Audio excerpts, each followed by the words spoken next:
രുദ്രനും ക്രിസ്റ്റിയും ഇന്ദ്രന്റെ വീട്ടിൽ ചെന്നു. അവിടെ അവന്റെ അച്ഛനും അമ്മയും ഉണ്ടായിരുന്നു. രണ്ടുപേരും പാവങ്ങളാണ്. ആകെ ഒരു മകനാണ് അവർക്ക്. അധ്യാപകരായിരുന്നു രണ്ടുപേരും. ഇന്ദ്രന്റെ സ്വഭാവം അവർക്കറിയാം. തിരുത്താൻ ശ്രമിച്ചെങ്കിലും അവർക്ക് ഒതുങ്ങാത്ത മകനായിപ്പോയി ഇന്ദ്രൻ. മരിച്ചുവെന്ന് കേട്ടപ്പോൾ എല്ലാ രക്ഷിതാക്കളെയും പോലെ അവരും പൊട്ടിക്കരഞ്ഞു. കൂടെ നിന്ന് സമാധാനിപ്പിക്കാനേ ഇപ്പം കഴിയൂ. കാരണം അവനെ ഇനിയും ബാക്കി വെച്ച മറ്റുള്ളവരുടെ ജീവനും കൂടി ആപത്താണ്. ഒരിക്കലും അവൻ നേരെയാകില്ല. ചടങ്ങുകളെല്ലാം കഴിഞ്ഞ് രുദ്രൻ അവരുടെ അടുത്തേക്ക് ചെന്നു. ഒരു മകൻ എന്ന നിലയിൽ എന്താവശ്യമുണ്ടെങ്കിലും എന്നെ വിളിക്കണം. അവർ അവൻ്റെ കയ്യിൽ പിടിച്ചു. മോനോട് ഞങ്ങളുടെ മകൻ ചെയ്തതിന് മാപ്പ് ചോദിക്കുക. എന്താ ഈ പറയുന്നേ? രുദ്രൻ അവരോട് ചോദിച്ചു. ഞങ്ങൾക്കെല്ലാം അറിയാം മോനെ. അത് അറിഞ്ഞതു മുതൽ ഞങ്ങൾ അവനെ ഉപേക്ഷിച്ചതായിരുന്നു. ഇനി എന്തായാലും മോൻ്റെ ജീവിതത്തിൽ എൻ്റെ മകൻ കരുനിഴലായി വരില്ല. രുദ്രൻ അതിന് ഒന്നും മിണ്ടിയില്ല. അവൻ ഒരിക്കൽ കൂടി അവരെ ചേർത്ത് പിടിച്ച് അവിടെ നിന്നും ഇറങ്ങി. രുദ്രനും ക്രിസ്റ്റിയും തിരിച്ച് പോവുകയാണ്. കാറിനുള്ളിൽ നിശബ്ദത നിറഞ്ഞു. നിശബ്ദതയെ ഭേദിച്ച് രുദ്രന്റെ കോൾ ബെൽ അടിച്ചതും അവൻ കോൾ അറ്റൻഡ് ചെയ്തു. ഫോണിൽ നിന്ന് കേട്ട വാർത്തയിൽ രുദ്രനാകെ തരിച്ചു നിന്നു. അവൻ കോൾ പെട്ടെന്ന് കട്ട് ചെയ്തു. രുദ്ര, എന്താടാ? എന്താ പറ്റിയത്? എടാ, അച്ഛ ഹോസ്പിറ്റലിലാണ്. ആക്സിഡൻ്റ് ആണെന്നാ പറഞ്ഞത്. വാട്ട്? നീ വേഗം നമ്മുടെ ഹോസ്പിറ്റലിലേക്ക് വിട്. എന്തായാലും ബാക്കി അവിടെ ചെന്നിട്ട് നോക്കാം. രുദ്രൻ പറഞ്ഞതും ക്രിസ്റ്റി വേഗം ഹോസ്പിറ്റലിലേക്ക് വണ്ടിയെടുത്തു. മണിക്കൂറുകൾ കഴിഞ്ഞുപോയി. ഹോസ്പിറ്റലിൽ ഗൗരി തനിച്ചിരിക്കുകയാണ്. വൻഷു പോയിട്ട് ഇതുവരെയും വന്നിട്ടില്ല. ആരുമില്ലാതെ ഒറ്റയ്ക്ക് അവൾ ആകെ തളർന്നു പോയി. ഇത്രയും നേരം അവരെയൊന്ന് കാണാൻ സാധിച്ചിട്ടില്ല. കുറച്ചു കഴിഞ്ഞതും അച്ചുവിന് ബോധം വന്നു. അവൻ വന്ന് ബഹളം വെക്കുകയാണെന്ന് നേഴ്സ് വന്ന് പറഞ്ഞു. ഗൗരി അവരുടെ കൂടെ അകത്തേക്ക് കയറി. അച്ചൂട്ടാ, മോനെ. ഗൗരി അവൻ്റെ അടുത്തേക്ക് ചെന്നു. ഏട്ടത്തി, ഇഷു, അവളെ എനിക്ക് കാണണം പ്ലീസ്. ഏട്ടത്തി, ഒന്ന് കണ്ടാൽ മതി. ഞാൻ കാരണം അവളെ. അച്ചു പറഞ്ഞുകൊണ്ടേയിരുന്നു. ഇടയ്ക്ക് വേദന കൊണ്ട് അവൻ പുളയുന്നുണ്ട്. അച്ചൂട്ടാ, ഇഷുവിന് യാതൊരു പ്രശ്നവും ഇല്ല. നീ ഇങ്ങനെ വാശി പിടിക്കല്ലേ. ഒന്ന് ഓക്കെ ആയി കഴിഞ്ഞാൽ ഞാൻ തന്നെ നിന്നെ അവളുടെ അടുത്തേക്ക് കൊണ്ടുപോകാം. ഇപ്പം നീ അടങ്ങിക്കിടക്ക്. ഗൗരി അവനെ ഒരു വിധത്തിൽ പറഞ്ഞ് സമാധാനിപ്പിച്ചു. നേഴ്സ് വന്ന് അവനുള്ള സെഡേഷൻ കൊടുത്തു. ഗൗരി ICUവിൽ നിന്ന് പുറത്തേക്കിറങ്ങി. ഇഷുവിനെ കാണാൻ വേണ്ടി ഡോക്ടറിനോട് ചോദിച്ചപ്പോൾ ഇപ്പോൾ പറ്റില്ലെന്നാണ് മറുപടി പറഞ്ഞത്. ഗൗരിക്ക് സങ്കടം സഹിക്കാൻ കഴിയാതെ അവൾ പൊട്ടിക്കരഞ്ഞു. അത്രയും നേരം അവൾ പിടിച്ചു വെച്ച കണ്ണുനീർ ഒഴുക്കി വിട്ടു. ആരുമില്ലാതെ ഒറ്റയ്ക്കായതുപോലെ അവൾക്ക് തോന്നി. തളർന്ന് വീഴും മുന്നേ സുരക്ഷിതമായി 2 കൈകൾ അവളെ താങ്ങിയിരുന്നു. വൻഷ് ഗോഡൌണിൽ നിന്ന് ഇറങ്ങാൻ നേരമാണ് അവൻ്റെ ഫോണിലേക്ക് കോൾ വരുന്നത്. മെഡിസിൻ ഫാക്ടറിയിലെ തീ പിടിച്ച് അവിടെയുള്ള വർക്കേഴ്സിന് പരിക്ക് പറ്റിയെന്ന്. വൻഷ് നേരെ അങ്ങോട്ടേക്ക് പോയി. എല്ലാം ക്ലിയർ ചെയ്ത് ഇറങ്ങാൻ നേരം പോലീസുകാർ വന്ന് അവനോട് സ്റ്റേഷനിൽ വരണമെന്ന് പറഞ്ഞു. കുറച്ചു നേരം കൊണ്ട് വൻഷിന് പലതും മനസ്സിലായിരുന്നു. എന്നാൽ ഒന്നും അറിയാത്തതുപോലെ അവൻ പതുങ്ങി നിന്നു. ഉള്ളിലൊരു കനൽ എരിഞ്ഞു തുടങ്ങിയിരുന്നു. പക്ഷെ ഒരിക്കലും അത് പ്രകടമാക്കാനുള്ള സമയമായിട്ടില്ല. തുടങ്ങിക്കഴിഞ്ഞാൽ നിർത്തുന്നത് പ്രയാസമായിരിക്കും. പോലീസ് സ്റ്റേഷനിലെത്തി വൻഷിൻ്റെ വക്കീൽ വന്ന് കാര്യങ്ങളൊക്കെ സംസാരിച്ച് അവിടെ നിന്ന് ഇറങ്ങുമ്പോഴേക്കും രാത്രിയായിപ്പോയിരുന്നു. വൻഷ് കാറിൽ കയറിയിരുന്നു. നേരെ ഹോസ്പിറ്റലിലേക്ക് പോയി. ഒരു നിമിഷം അവൻ ഗൗരിയെക്കുറിച്ച് ആലോചിച്ചു. ഇത്രയും നേരം അവളെ മറന്നുപോയിരുന്നു.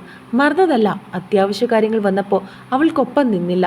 ഒറ്റയ്ക്ക് വിട്ട് പോകുന്നതിൽ അവന് വിഷമം തോന്നി. അവൻ്റെ ഉള്ളിൽ ഗൗരിയുടെ മുഖം തെളിഞ്ഞു. അകാരണമായി അവൻ്റെ ഹൃദയം തുടിച്ചു. ഹോസ്പിറ്റലിൽ എത്തിയതും വൻഷിറങ്ങി ICUവിൻ്റെ അടുത്തേക്ക് നടന്നു. അവിടെ ചെയറിലിരിക്കുന്ന സ്റ്റീഫനെ കണ്ട് അവൻ്റെ കണ്ണുകൾ ഒന്ന് കുറുകി. ചുറ്റും ഗൗരി അവൻ്റെ കണ്ണുകൾ തേടി. വൻഷിനെ കണ്ടതും സ്റ്റീഫൻ എഴുന്നേറ്റു. സർ, മാഡം ഒന്ന് തലകറങ്ങി വീണു. ട്രിപ്പിട്ട് കാഷ്വാലിറ്റി റൂമിൽ കിടത്തിയിട്ടുണ്ട്. ആ, ഓക്കെ. വൻഷ് മൂളിക്കൊണ്ട് ഗൗരിയെ കാണാൻ പോയി. റൂമിൽ ചെന്ന് ഗൗരിയെ കണ്ടതും വൻഷിൻ്റെ മുഖമൊന്ന് അയഞ്ഞു. അടുത്തേക്ക് ചെന്ന് അവളെ കയ്യിലെടുത്ത് നെഞ്ചിലേക്ക് അവൻ ചേർത്ത് പിടിച്ചു. ക്രമം തെറ്റിയ ഹൃദയം ആശ്വാസമായതുപോലെ തോന്നി അവന്. വൻഷിൻ്റെ പ്രവൃത്തിയിൽ ചുറ്റുമുള്ളവരെല്ലാം മന്ദം വിട്ടവനെ നോക്കി. വൻഷ് എന്നാൽ ചുറ്റുമുള്ളതൊന്നും അറിയാതെ ഗൗരിയിലായിരുന്നു അവൻ്റെ ശ്രദ്ധ. ഗൗരി പതിയെ കണ്ണുകൾ തുറക്കാൻ ശ്രമിച്ചു. കണ്ണുകൾക്ക് വല്ലാത്ത ഭാരം പോലെ തോന്നി. എന്നാൽ അവൾ കണ്ണുകൾ തുറക്കാതെ തന്നെ വൻഷിൻ്റെ സാന്നിധ്യം അറിയാൻ കഴിഞ്ഞു. ദച്ചുവേട്ടാ, ഗൗരി അവനെ വിളിച്ചു. ഗൗരി. വൻഷ് അവളെ നെഞ്ചിലേക്ക് ചാരിയിരുത്തിക്കൊണ്ട് അവളെ നോക്കി. സർ, മേഡത്തിന് ഫുഡ് കൊടുക്കണം, ഒപ്പം ഈ മരുന്നും.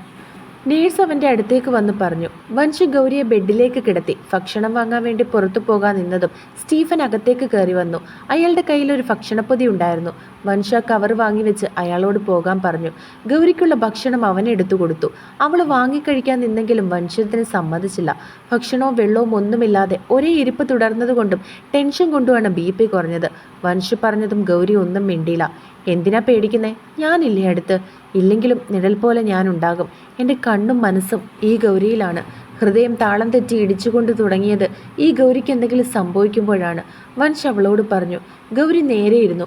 ആദ്യമായിട്ടാണ് ഗൗരി വൻഷിൻ്റെ കണ്ണിൽ ഇത്രയും പരിഭ്രമം കാണുന്നത്. കുറച്ചു നേരം കൊണ്ട് അവൻ അവളെക്കുറിച്ച് ഓർത്ത് ഭയന്നു എന്ന് മനസ്സിലായി. എനിക്കൊന്നുമില്ല. എൻ്റെ പേടിയെല്ലാം ദച്ചുവേട്ടനെക്കുറിച്ചാണ്. ഈ സ്നേഹവും കരുതലും അറിഞ്ഞു തുടങ്ങുന്നതേ ഉള്ളൂ. അച്ഛൻ നഷ്ടപ്പെട്ടപ്പോൾ ഒരുപാട് വേദനിച്ചിരുന്നു ഞാൻ.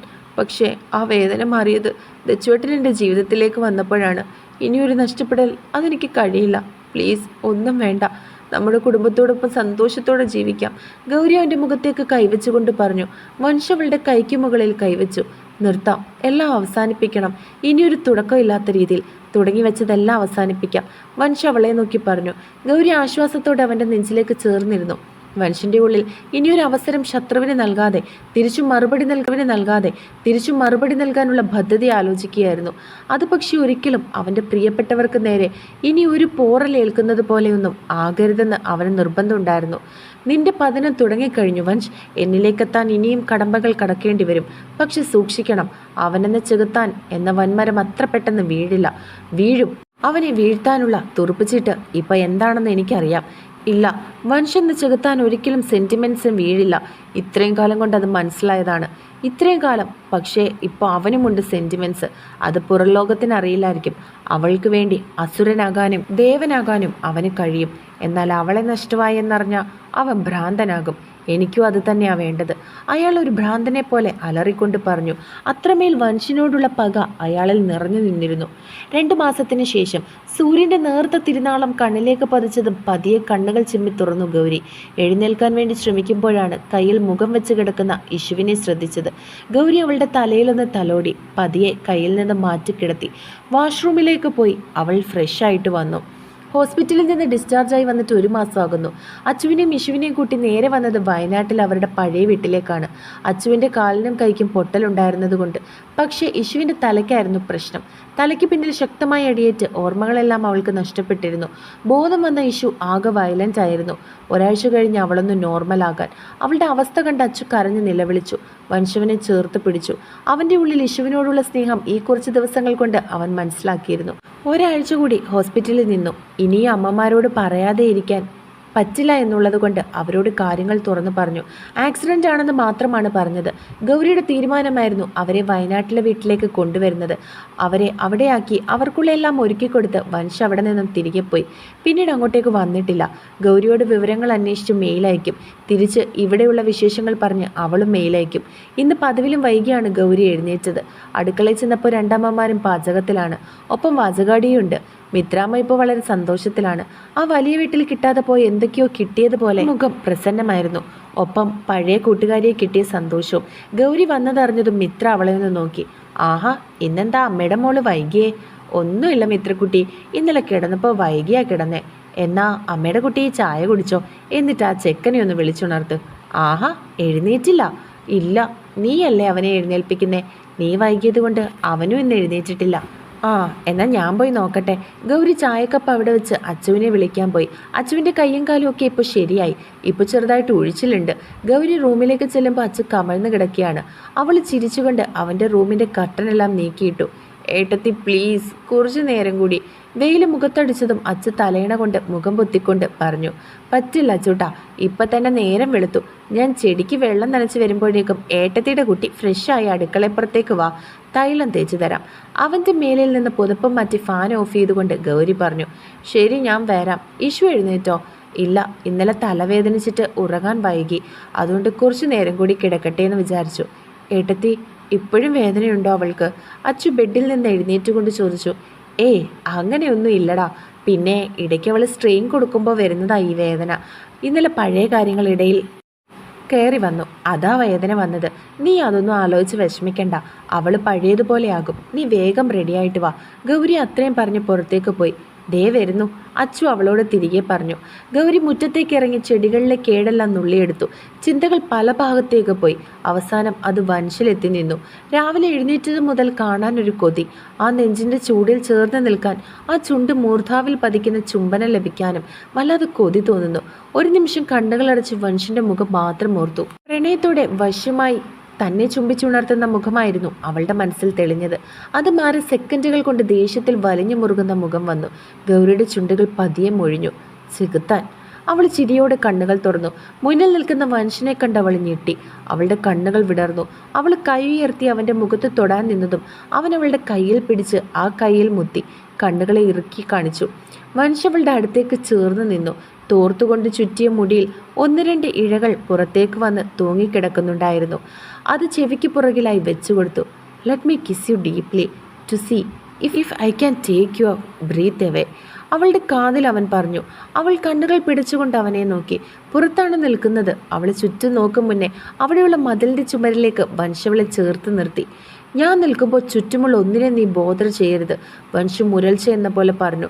ഗൗരി അവനോട് എന്തോ പറയാൻ നിന്നതും അവൻ്റെ ചുണ്ടുകൾ കൊണ്ട് അവളുടെ ചുണ്ടിനെ അവൻ പൊതിഞ്ഞു. എപ്പോഴത്തെയും പോലെ അവൻ്റെ ചുംബനം വന്യമായിരുന്നു. ഇരു ചുണ്ടുകളും കടന്ന് നാവിനെ ചുണ്ടുകൾ കൊണ്ട് നുണഞ്ഞു. ഗൗരിയുടെ കൈ അവൻ്റെ പുറത്തമർന്നു. അവളുടെ മാറുകൾ അവൻ്റെ നെഞ്ചിൽ പതിഞ്ഞുകൊണ്ടേയിരുന്നു. നാവ് കൊണ്ട് പല്ലിൻ്റെ ഇടയിലും എല്ലാം തഴുകിക്കൊണ്ടേയിരുന്നു. അവിടെ നിന്ന് മാറി കീഴ്ചുണ്ടിലൊന്ന് കടിച്ചു വലിച്ച് നുണയാൻ ചുണ്ടിലൊന്ന് കടിച്ചു വലിച്ച് നുണയാൻ തുടങ്ങി. മതിവരാതെ അവളുടെ അധരങ്ങളുടെ മാധുര്യം അറിഞ്ഞുകൊണ്ടേയിരുന്നു. ഒരിക്കലും അവളുടെ ചുണ്ടിനെ മുറിവേൽപ്പിക്കാത്ത രീതിയിൽ ചുംബിക്കാൻ ശ്രമിച്ചെങ്കിലും അവനതിന് കഴിഞ്ഞില്ല. അവളുടെ ഉമിനീർ പോലും അവൻ്റേതാക്കി മാറ്റി. ഒപ്പം അവൻ്റെ കൈകൾ ഇട്ടിരിക്കുന്ന സാരിയുടെ വിടവിലൂടെ അവൻ്റെ കൈകൾ നഗ്നമായ വയറിലൂടെ ഇഴഞ്ഞു. നാഫിച്ചുഴിയിൽ അവൻ്റെ വിരലുകൾ അമർന്നു.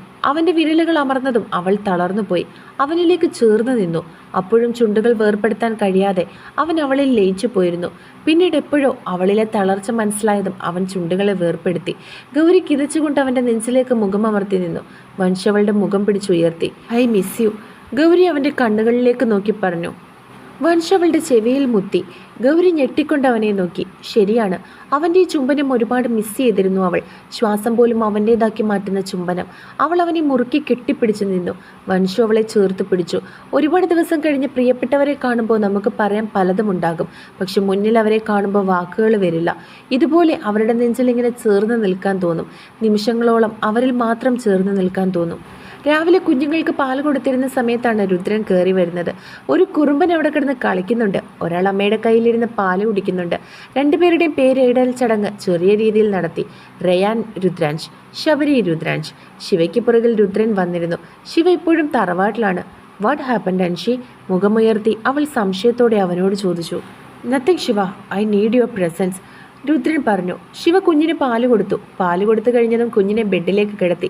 ശിവ രുദ്രനെ നോക്കി. അവൻ്റെ കണ്ണിലെന്തോ പറയാനുള്ളതുപോലെ തോന്നി. വൻഷു വന്നതറിഞ്ഞ അമ്മമാർ രണ്ടാളും ഒന്ന് ഞെട്ടി.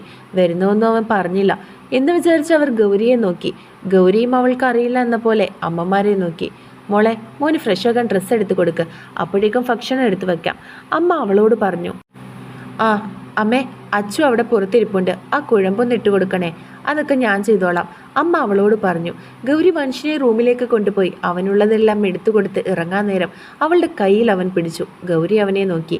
അവളുടെ കഴുത്തിൽ ചുറ്റിപ്പിടിച്ച് വീണ്ടും ഒരു വട്ടം അവളുടെ അധരം അവൻ നുകർന്നു. അവൻ്റെ ബലത്തിൽ നിന്ന് അവൾക്ക് ഒഴിഞ്ഞു മാറാൻ കഴിഞ്ഞില്ല. ഗൗരി, ആ ഡു യു എക്സ്പെക്റ്റിംഗ് മോർ?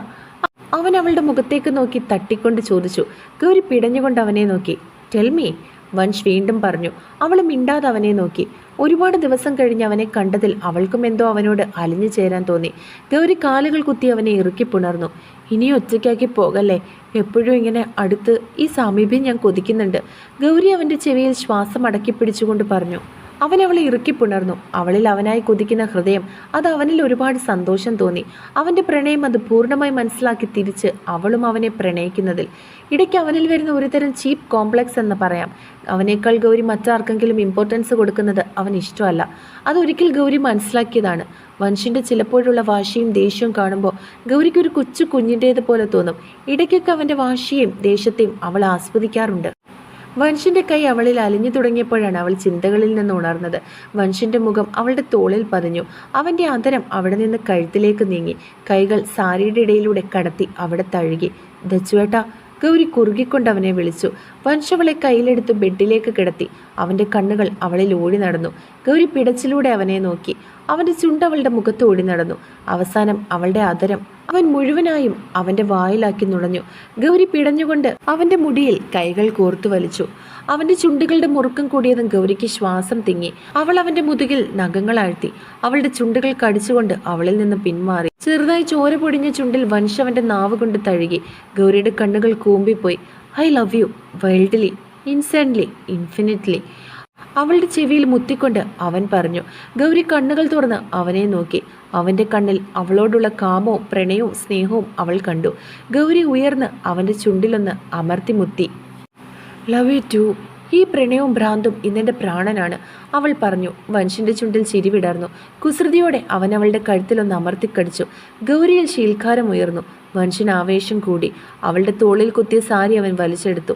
സാരിയിലുണ്ടായിരുന്ന പിൻ കുത്തി തോളിൽ മുറിവായി. വൻഷ് അവിടെ നുണഞ്ഞു. പതിയെ അവളുടെ കഴുത്തിൽ ഉയർന്നു നിൽക്കുന്ന ബോൺനെക്കിൽ അവൻ്റെ പല്ലുകളായിരുന്നു.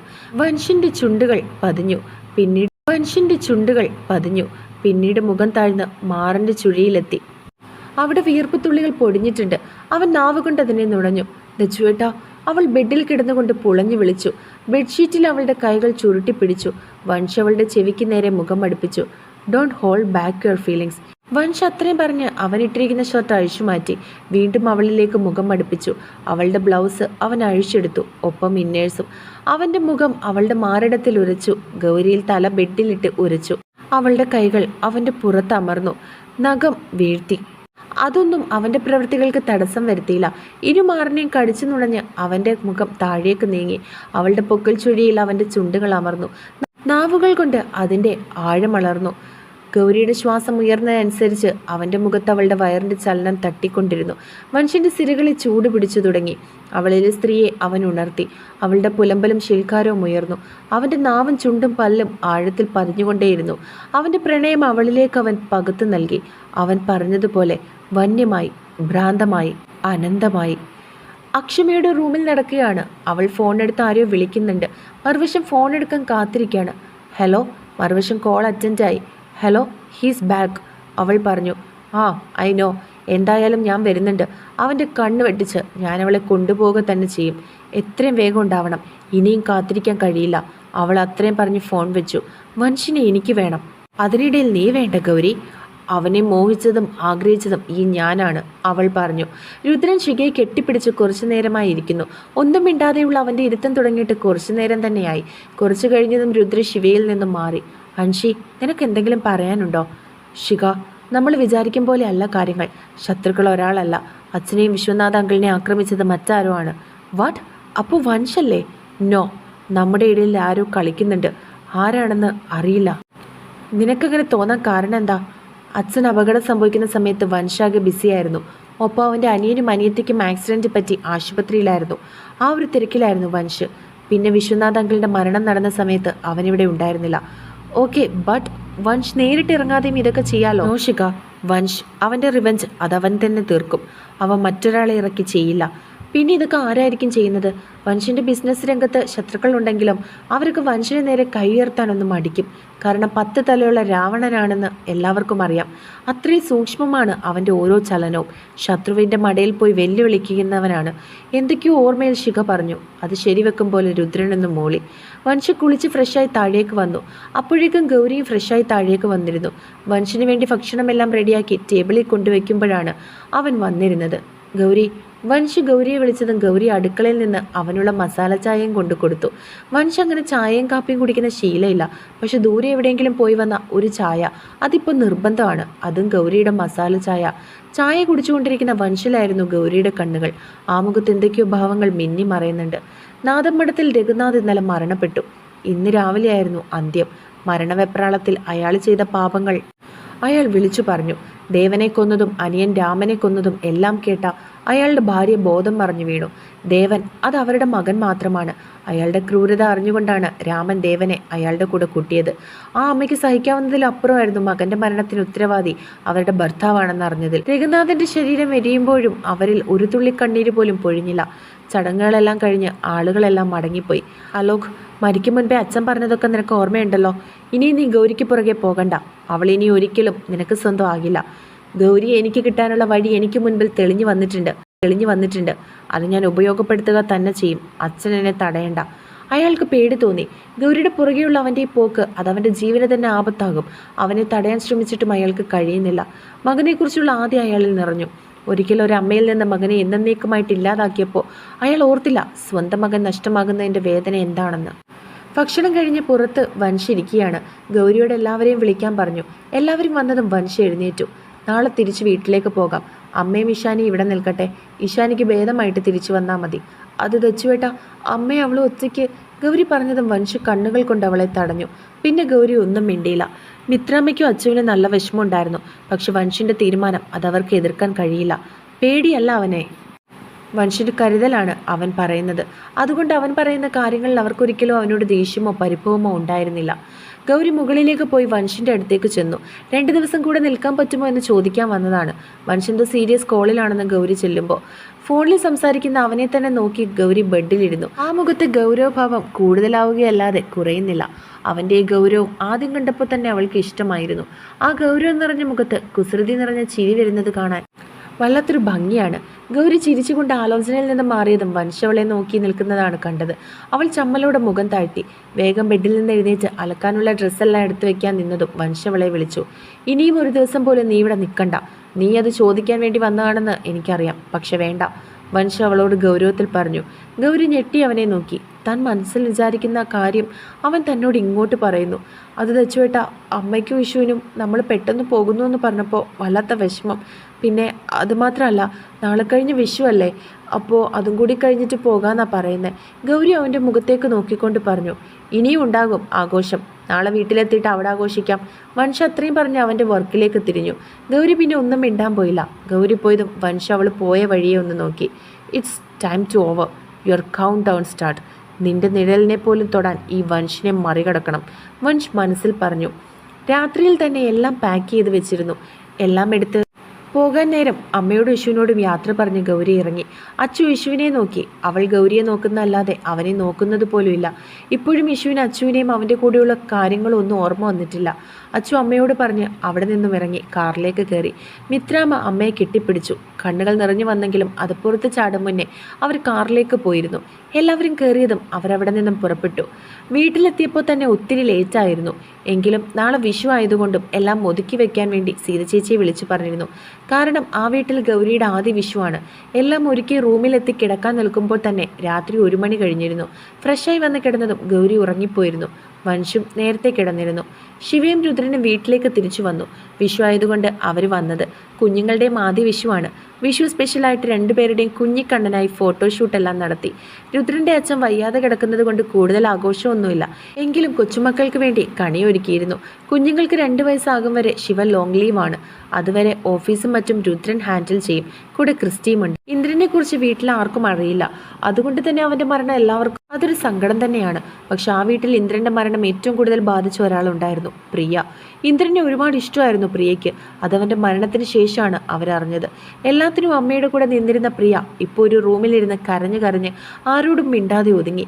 അതെല്ലാം മാറാൻ വേണ്ടിയാണ് രുദ്രൻ ശിവയും കൂട്ടി തിരിച്ചു വന്നത്. അമ്മയ്ക്കും ഇന്ദ്രനെ ഒത്തിരി ഇഷ്ടമായിരുന്നു. രുദ്രൻ ഇല്ലാതിരുന്ന സമയം ഈ വീട്ടിലെല്ലാത്തിനും ഓടി നടന്നത് ഇന്ദ്രനായിരുന്നു. ആരതി ഒഴിഞ്ഞ് അമ്മ ശിവയും കുഞ്ഞുങ്ങളെ അകത്തേക്ക് ക്ഷണിച്ചു. പരിചയമില്ലാത്ത സ്ഥലമായതുകൊണ്ട് കുഞ്ഞന്മാർ ചുറ്റും നോക്കിയാണ്. അമ്മയുടെ അടുത്ത് കുറച്ചു നേരം ഇരുന്നു. പിന്നെ അച്ഛനെ പോയി കണ്ടു. കണ്ണുകൾ ചലിക്കുന്നതാണ് ജീവനുണ്ടെന്ന് അറിയാൻ കഴിയുന്നത്. അച്ഛനെ കണ്ട് നേരെ റൂമിലേക്ക് ചെന്നു. ഫ്രഷായി വന്ന രുദ്രൻ കുഞ്ഞുങ്ങളുടെ അടുത്തിരുത്തി. ശിവ പ്രിയയുടെ അടുത്തേക്ക് പോയി. അലാറം അടിച്ചതും ഗൗരി എഴുന്നേറ്റു. കണ്ണുകൾ തുറക്കാതെ തന്നെ സ്റ്റെപ്പ് ഇറങ്ങി നേരെ കണിയൊരുക്കിയ ഭാഗത്തേക്ക് ചെന്നു. പതിയെ കണ്ണ് ചിമ്മി തുറന്നു. കൈകൾ കൂപ്പി കുടുംബത്തിൻ്റെ സമ്പൽ സമൃദ്ധിക്കും ഐശ്വര്യത്തിനും വേണ്ടി അവൾ പ്രാർത്ഥിച്ചു. ഗൗരി റൂമിലേക്ക് പോയി കുളിക്കാനുള്ള ഡ്രസ്സെല്ലാം എടുത്തു. കുളിച്ചു കഴിഞ്ഞ് മുടിയിൽ തോർത്തു ചുറ്റി വൻഷിൻ്റെ അടുത്തേക്ക് ചെന്നു. അവനെ വിളിച്ചുണർത്തി. കൈകൾ കൊണ്ട് അവൻ്റെ കണ്ണ് പൊത്തിപ്പിടിച്ചു. ദജുവേട്ടാ, കണ്ണ് തുറക്കല്ലേ, ഞാൻ കൈയെടുക്കുക. ആ. വൻഷ് മൂളിക്കൊണ്ട് എഴുന്നേറ്റു. ഗൗരി അവൻ്റെ കയ്യിൽ പിടിച്ച് റൂമിൽ നിന്നും പുറത്തേക്ക് നടന്നു. അച്ചുവിൻ്റെ റൂമിൻ്റെ അടുത്തേക്ക് ചെന്നു. ദച്ചുവേട്ട ഇവിടെ നിൽക്കേ, ഞാൻ അച്ചുവിനെ വിളിക്കട്ടെ, ഗൗരി അവനോട് പറഞ്ഞു. അച്ചുവിനെ വിളിക്കാൻ ചെന്നു. അച്ചുവിനെയും വിളിച്ചുകൊണ്ട് അവൾ വന്നു. ഗൗരി 2 പേരുടെയും കൈ പിടിച്ച് പതിയെ സ്റ്റെപ്പ് ഇറങ്ങി. അപ്പോഴേക്കും അമ്മയും വിളിച്ചുകൊണ്ട് വന്ന് നിർത്തി. ഇനി 3 പേരും കണ്ണു തുറന്നോ, ഗൗരി പറഞ്ഞതും 3 പേരും കണ്ണുകൾ തുറന്നു. കണ്ണും മനസ്സും നിറഞ്ഞ ഒരു കണി തന്നെയായിരുന്നു അവർക്ക് വേണ്ടി അവൾ ഒരുക്കിയിരുന്നത്. കാലങ്ങൾക്കപ്പുറം വൻഷും ഇങ്ങനെയൊരു വിഷു ആഘോഷിക്കുന്നത്. കണി കണ്ട് വൻഷും അച്ചുവും കിടക്കാൻ പോയി. ഗൗരിയും അമ്മയും അടുക്കളയിലേക്കും തിരിഞ്ഞു.